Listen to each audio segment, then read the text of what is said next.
Hey guys, welcome back to the WODdoc Project 365, episode 582. Yesterday we talked about the secret, or that perfect position in which we try to get the bar when doing any front rack activity. Okay, now of course there needs to be a certain amount of mobilization or mobility to get into those positions. One of those spots that we tend to get all sticky and gunked up is this underarm part, right? We call it the mid-axilla region when we're talking anatomy-wise, but there's a whole bunch of different tissues that are under here. We have the lats, we have the serratus there, there's some subscap that comes out through there, and even portions of the back where you're having the infraspinatus, teres minor, supraspinatus. All these kind of come up and they collectively form up in the back side and the front side of the arm, depending on what muscles we're talking about.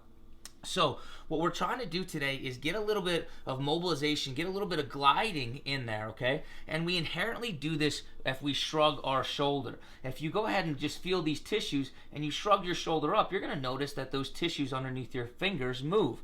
So what we're going to do today is get ourselves a mobility device, a mobility ball, okay? I like to use the spiky one with this, but you can use any type of lacrosse ball that's out there.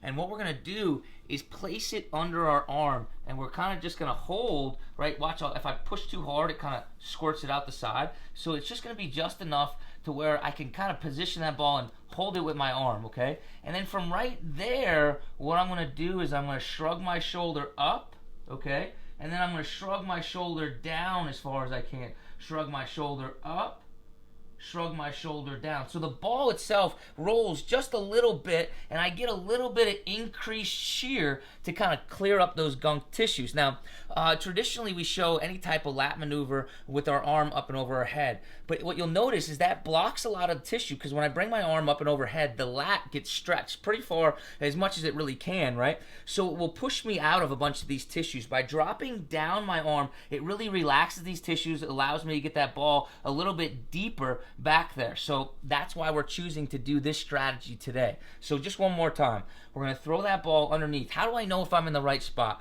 Well, I want you to go to your armpit, and what you're going to notice is if I push it forward, it hits into my pec. If I push it backwards, it's going to hit into the lat, and if my arm is out in front like this, it even bumps into my scapula or my shoulder blade in the back. So from right there, I'm just going to push it so it bumps into that shoulder blade region, and then I'm going to let my arm drop back down. And then from right there, I'm just going to give the compression with the ball with the opposite hand. Okay, so that way this arm kind of stays as relaxed as it can. And then all the magic happens when I shrug my shoulder. So I'm activating my traps up here, but all this stuff stays relatively flaccid. And then I go ahead and I push down. I, again, am keeping constant pressure using this arm. If I squeeze in, that's not going to do it either, because I'm going to activate too many of these tissues here. So I'm just going to let this arm kind of be dead. I'm going to shrug up, shrug down, okay? I should be able to do this for about 2 minutes or so, okay, and then switch each side.